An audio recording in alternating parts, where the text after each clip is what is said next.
Subscribe कीजिए royal teacher को education संबंधी न्यूज़ तुरंत पाने के लिए। जी हाँ साथियों, इस वक्त की बड़ी खबर की बात करें तो प्री बीएसटीसी 2022 जिसे प्री डीएलएड के नाम से भी जाना जाता है, तो उसके लिए विस्तृत पाठ्यक्रम सिलेबस नोटिफिकेशन जारी कर दिया गया है। आपको फॉर्म भरते समय किन किन विशेष बातों का ख्याल रखना है उसके बारे में आज हम चर्चा करेंगे। पाठ्यक्रम का सिलेबस यानी एग्जामिनेशन का सिलेबस क्या रहेगा, पूरी बात करेंगे आज के इस वीडियो में। नमस्कार साथियों, मेरा नाम है मोतीलाल कनौजिया और आप देख रहे हैं रॉयल टीचर।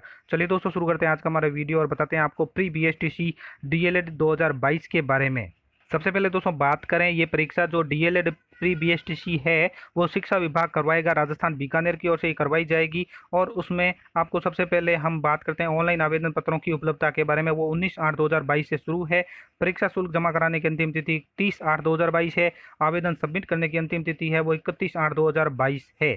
अब इसके लिए पात्रता क्या क्या रखी गई, यानी शैक्षिक योग्यता क्या है, कौन इस डीएलएड पाठ्यक्रम में प्रवेश ले सकता है, उसके लिए न्यूनतम अंक कितने रखे गए हैं।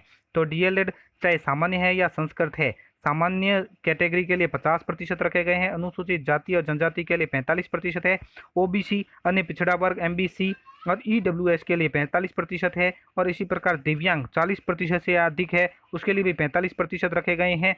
ये किन में है, उच्च माध्यमिक परीक्षा अथवा समकक्ष परीक्षा, यानी 12वीं में आपके इतने अंक होने चाहिए तो ही आप डीएलएड में प्रवेश ले पाएंगे। सामान्य वर्ग की विधवा, परित्यक्ता, तलाकशुदा महिलाएं हैं तो 45% उनके अनिवार्य है।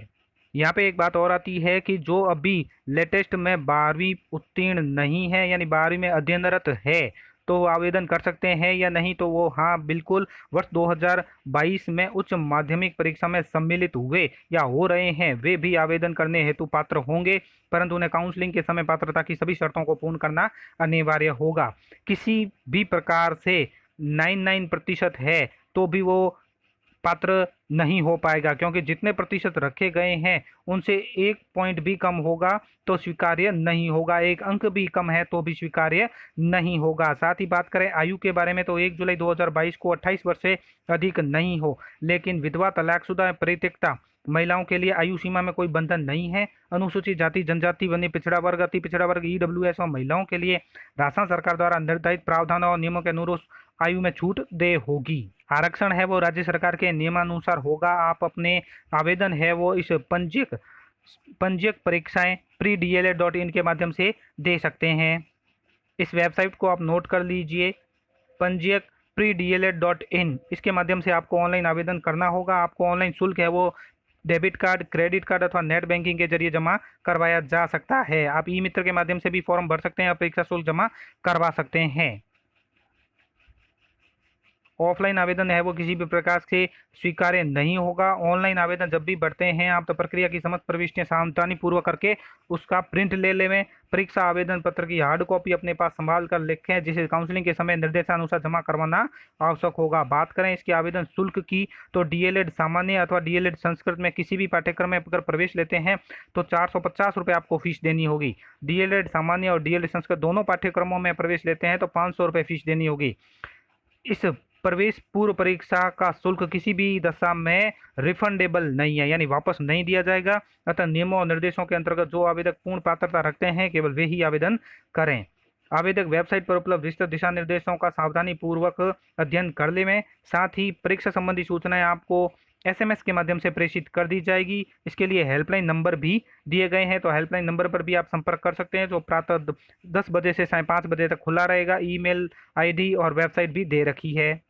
बात करें आवेदन के संबंध में आवश्यक निर्देश तो आवेदक अपनी नवीनतम पासपोर्ट साइज रंगीन फोटो जो अधिकतम 100 KB की हो, अंगूठा निशान 100 KB, हस्ताक्षर 100 KB में हो, जेपीजी फॉर्मेट हो वो स्कैन करके रख लेवें। इसके साथ साथ आवेदक अपनी माध्यमिक और उच्च माध्यमिक की अंक तालिका, प्रमाण पत्र, आरक्षण प्रमाण पत्र, सब कैटेगरी, विधवा, तलाकशुदा, दिव्यांग, भूतपूर्व सैनिक, टाटा शहरी इत्यादि के प्रमाण पत्र है वो आवेदन अपने साथ रख लेवें। वेबसाइट पर ऑनलाइन आवेदन उपलब्ध है।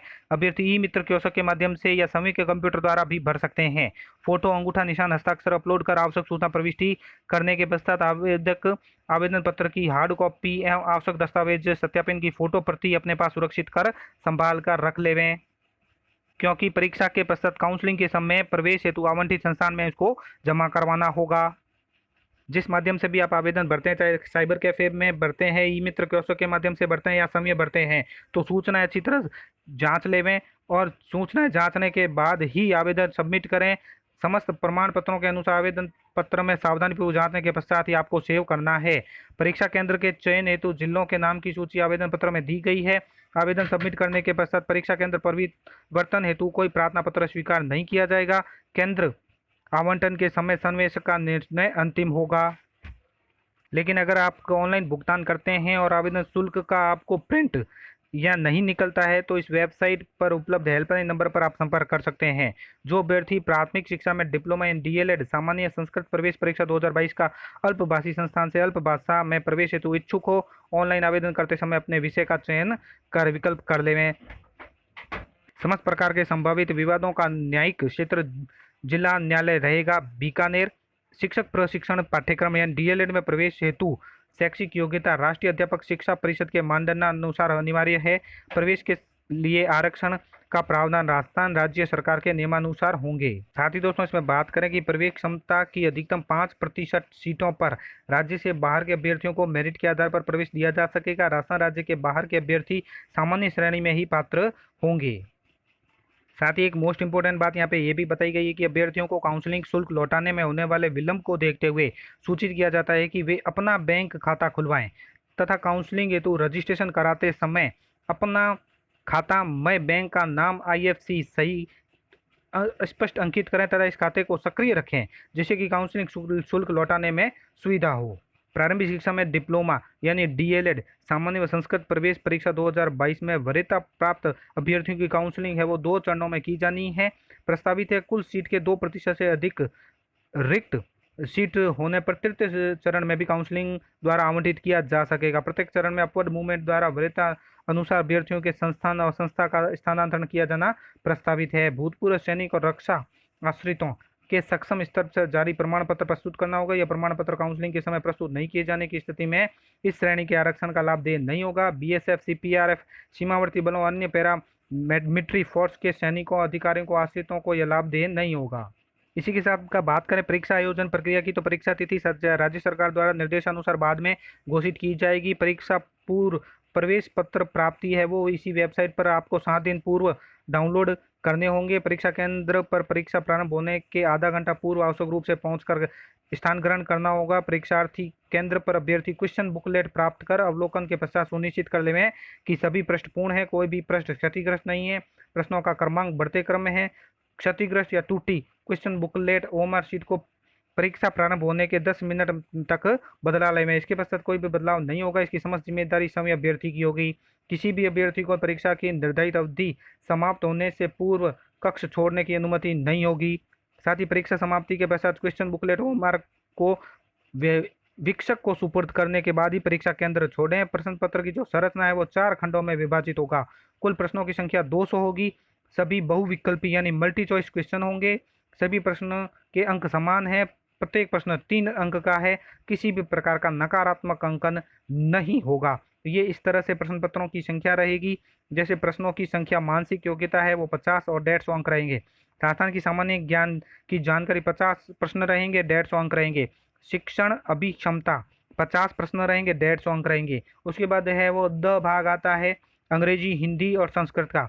तो अंग्रेजी के लिए है वो 20 प्रश्न रहेंगे 60 अंक के, संस्कृत के लिए 30 प्रश्न 90 अंक के और हिंदी के लिए 30 प्रश्न 90 अंक के रहेंगे।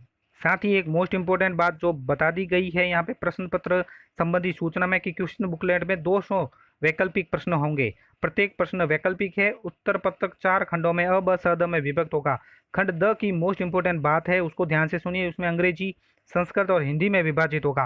अ, ब, स, द का द उपखंड 1 अंग्रेजी भाग सभी आवेदकों को हल करना आवश्यक होगा। यानी कि अंग्रेजी तो सभी को लेनी ही है और हल करना है। उपखंड 2 में संस्कृत भाग प्रारंभिक शिक्षा में डिप्लोमा संस्कृत पाठ्यक्रम में प्रवेश लेने वाले आवेदकों को हल करना होगा। यानी संस्कृत का जो भाग है, संस्कृत में जो डिप्लोमा करना चाहता है उसको हल करना है। द का भाग 3 हिंदी प्रारंभिक शिक्षा में डिप्लोमा सामान्य पाठ्यक्रम में प्रवेश लेने वाले आवेदकों को हल करना होगा। अर्थात आपको दोबारा मैं समझा देता हूँ कि हिंदी तो है वो सभी को हल करनी है। बात आती है संस्कृत की और हिंदी की। अंग्रेजी सभी को हल करनी है और इन दोनों में से अगर आप संस्कृत में प्रवेश चाहते हैं तो संस्कृत हल कीजिए, सामान्य में प्रवेश चाहते हैं तो हिंदी हल कीजिए। ये कुछ पाठ्यक्रम की संक्षिप्त रूपरेखा है, अर्थात ये सिलेबस है प्री डीएलएड का, जो आप देख पा रहे होंगे कि जैसे मेंटल एबिलिटी की बात करें तो मेंटल एबिलिटी में रीजनिंग आएगी, एनोलॉजी है, डिस्क्रिप्शन है, रिलेशनशिप है, ये से लॉजिकल थिंकिंग है, ये सब प्रश्न आएंगे। इसी प्रकार जनरल अवेयरनेस, राजस्थान की जो सामान्य जानकारी है, हिस्टोरिकल एक्सेप्ट है, पॉलिटिकल एस्पेक्ट है, आर्ट कल्चर एंड लिटरेचर, ये सभी आएंगे। टीचिंग एप्टीट्यूड है, और ये सब है वो आपके सिलेबस है, उसके अकॉर्डिंग प्रश्न पत्र आएगा। तो सिलेबस को आप ध्यानपूर्वक अध्ययन कर लेवें।